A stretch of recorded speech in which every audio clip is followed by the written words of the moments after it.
دیکھیں یہ آپ لوگ جب پوچھتے تھے کہ خان صاحب کی جی پارٹی گئی، لوگ چھوڑ گئے، الیکٹیبلز گئے، فلانا چلا گیا، تو میں آپ کو ایک ہی بات کہتا تھا کہ دو لوگ رہ جائیں گے، عوام اور عمران خان. ان کو علیحدہ نہیں کیا جا سکتا.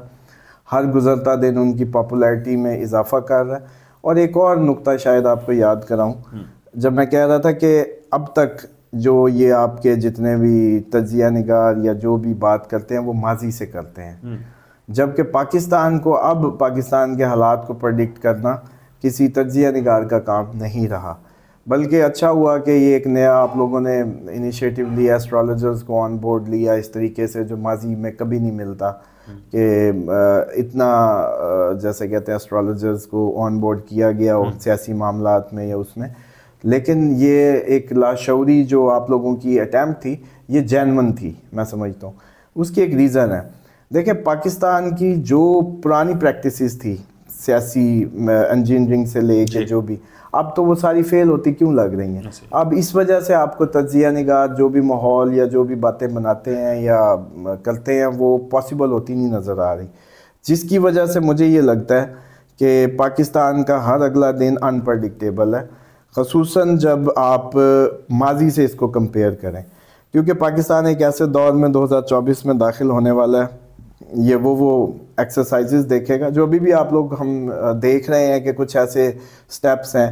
مطلب الیکشن ہمارا ہمیشہ ہی متنازع رہا، ہمیشہ ہی شور مچا. ہم نے تو اپنی زندگی میں کبھی بھی کوئی الیکشن ایسا نہیں دیکھا جس پہ کسی نے کہا ہو کہ یہ جی فیئر اینڈ وہ فائن الیکشن تھا. لیکن یہ الیکشن پہ تو وہ جو ایک جھوٹ موٹ کا ایک جیسے کہتے ہیں نا کہ اصلی کا لیبل ہے، اس دفعہ تو وہ بھی نہیں پہنایا جا پا رہا. تو اس کا مطلب ہے کہ بڑھ گیا. اس کی ایک اور ریزن ہے کہ دیکھیں میڈیا ترقی کر گیا، یوتھ آگے آ گئی، اور اس دفعہ جو نیا ووٹر ہے تقریباً کوئی ینگ ووٹر کوئی 1 کروڑ پلس کی ایڈیشن ہے جو کہ انپریڈکٹیبل ہے. اور وہ آپ سب کو ہم سب کو پتہ ہے کہ اس وقت جو خان صاحب کو اللہ تعالیٰ نے جو فیم دے دی اور جو آج تک تو یہی ہوا جس کو اتارا وہ ڈیل کی باہر چلا گیا، جس کو بھی اتارا اسے چپ کر کے جی حضور کہہ کے نکل گیا، لیکن یہ بندہ اڑ گیا. اس میں بھی آج آپ کو تھوڑا سا بیک گراؤنڈ ناظرین کو بتا دوں. عموماً آپ کو یاد ہے کہ یہودی ایجنٹ کی لگتی تھی. دیکھیں یہ پٹھان جو بلڈ ہے نا، جتنا بھی آپ کے اس سب کانٹیننٹ کا پٹھان ہے، یہ ایکچوئل جو پٹھان ہے پیچھے سے یہودی ہیں. 12 قبیلے تھے حضرت یوسف کے، جو بھائیوں کے 12. جو سب سے ان کا جری ٹرائب تھا نا وہ بارڈر سائڈ پہ ہوا کرتا تھا. جب وہ ایران فتح ہوا تو اس کو لقب ملا تھا پیتھان کا، کہ اگر کشتی میں سوراخ ہو جائے، پیندے کو کہتے ہیں پیتھان، تو کہتے ہیں اس میں سوراخ ہو جائے تو کشتی ڈوب جاتی ہے. اس وقت لقب ملا ان کو کہ ان کی بہادری اور ان کی جرت کی وجہ سے. یہ جب افغانستان پہ آئے تو لہجہ سخت تھا تو پٹھان کہنے لگے لوگ ان کو. تو ایکچولی تو دنیا پہ اس ٹائم یہودی رول کر رہے ہیں. کیوں؟ کیونکہ ایک پرانی نیشن ہے، ایک پرانا ان کا کلچر ہے، ایک پرانا بلڈ لائن ہے. اور ان یہودیوں کی جو سب سے ایڈوانس یا ان کی محافظ بلڈ لائن جو تھی وہ اسلام میں کنورٹ ہو کے اپنے اصحاب رسول کے ساتھ آگے کے آگے ایران فتح اور پھر افغانستان اور پھر پورا آپ کا بر صغیر فتح پٹھانوں نے حکومت کی. تو اب اصل مسئلہ یہ ہے کہ لوہے کو لوہا کاٹتا ہے.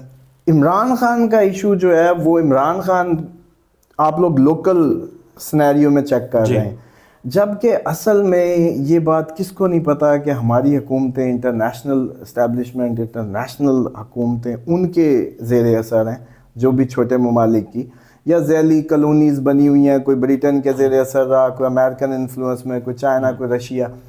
تو اب ان کو یہ پتہ ہے کہ یہ بندہ خطرناک ہے اس خطے کے لیے. ان کو یہ بو آ رہی ہے کہ یہ وہ بندہ ہے جس کے اندر یہ جراثیم موجود ہیں کہ جو پورے خطے کو چیلنج دے سکتا ہے ان کی ریٹ کو.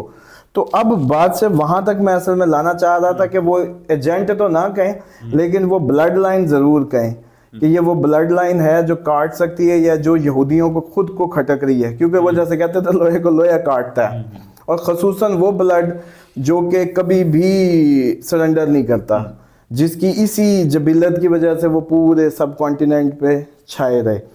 اور اب بھی لاشعوری طور پہ جو ان سے کنیکٹڈ لوگ ہیں یا جو ایک بائی بلڈ جیسے آپ شکار پہ جانے کے لیے ایک مخصوص نسل کا کتا ہے پوائنٹر، یا وہ اس کے علاوہ آپ کہیں جی جرمن شیفرڈ سے میں شکار کر لوں، اس کے خواص اپنے ہوں گے، لیکن وہ اس شکاری کے علاوہ جو ہے وہ نہیں پاسبل۔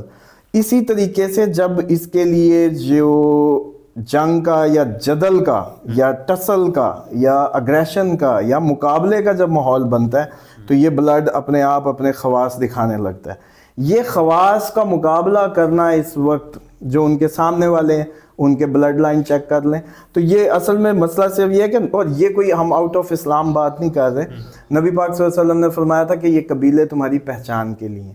اٹ مینز کہ اٹ ہیز سم تھنگ، کہ آپ مرنا تو آپ کو پہچان ہی ختم ہو جائے گی، انپریڈکٹیبل ہو جائیں گے آپ کا ارد گرد۔